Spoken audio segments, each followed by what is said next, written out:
এবারে টি-20 বিশ্বকাপে সুপার 8 থেকেই বিদায় নিয়েছে পাকিস্তান। টুর্নামেন্ট জুড়ে হতাশাজনক পারফরম্যান্সের পর ক্রিকেটারদের বিরুদ্ধে কঠোর অবস্থানে গেছে পাকিস্তান ক্রিকেট বোর্ড পিসিবি।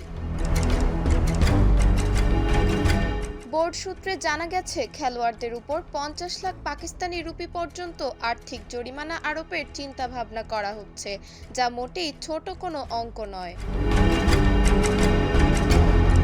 তবে সাবেক পেসার মোহাম্মদ আমির মনে করেন এই জরিমানাও যথেষ্ট নয়।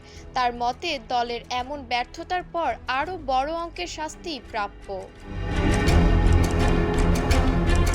গ্রুপ পর্বে চিরপ্রতিদ্বন্দ্বী ভারতের কাছে বাজেভাবে হার, তুলনামূলক দুর্বল নেদারল্যান্ডসের বিপক্ষে কষ্টার্জিত জয়, সব মিলিয়ে শুরু থেকেই ছিল ছন্দপতন।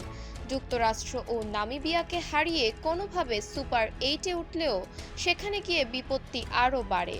নিউজিল্যান্ডের বিপক্ষে ম্যাচটি বৃষ্টিতে পরিত্যক্ত হয়। এরপর ইংল্যান্ডের কাছে হেরে যায় দল।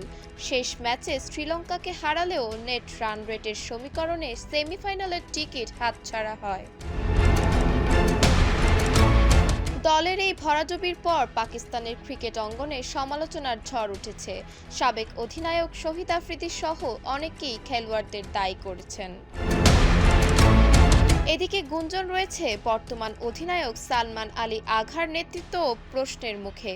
কোচিং স্টাফে পরিবর্তন আসবে কিনা, নতুন অধিনায়ক কে হবেন, এসব নিয়ে চলছে জোর আলোচনা।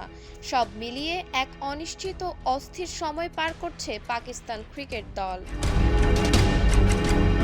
দিবারতী ঐশী, দ্য ডেইলি ফিল্ড।